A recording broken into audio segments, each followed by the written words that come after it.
Hello guys, magluluto tayo ng bihon with squid. So, yan, nagisa ko na ang bawang sibuyas. Ilagay na natin ang squid. So, malinis na yan guys. Wala na yung parang plastic na sa yung ngipin. Tapos, malinis na rin yung bikotain. So, ganun kahirap linisin ang squid. Pero, masarap naman sa kainin. May buhangin ang tiyan yan, so kailangan niyong linisin. Lagyan natin ng toyo. So, ang toyo ko dito ay silver swan. Nilipat lang natin ang lagayan. Silver swan kasi Filipino. Sometimes we use that kasi. Depende mo sa inyo. So, sa mga Chinese, laging may kunti.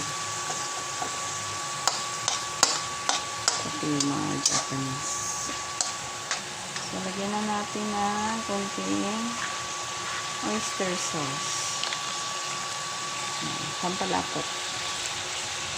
Tapos, kunting magic sarap. So, wala na pong asin guys. Dahil lahat ng mga ito ay maalat na. Tapos lagyan natin ng konting paminta. Mas kadali lang itong lutuin guys. Kasi ang squid, mabilis lang yan maluto. Mga 3 minutes luto niya on high heat. So ilagay na natin ang bihon. So yung bihon na to ay pre-softened or nababad na. Ayan o. Lambot na siya. Babad na siya. Yung tubig is either magdagdag kayo o hindi. Pero sa tingin ko hindi na. Kasi ang squid matubig yan. So, yan. Hindi na tayo magdagdag ng tubig. Dahil wala tayong onion greens. So, wala tayong garnish dito. So, may one thing ako nakalimutan dito, yung red capsicum. Nagpapabango din. Meron doon sa ref, pero nakalimutan kong maglabas. So, hanggang dito lang yung luto natin guys. So, ayan.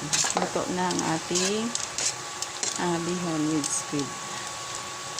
Ayan guys. Thank you so much for watching guys. Luto na ang bihon with squid.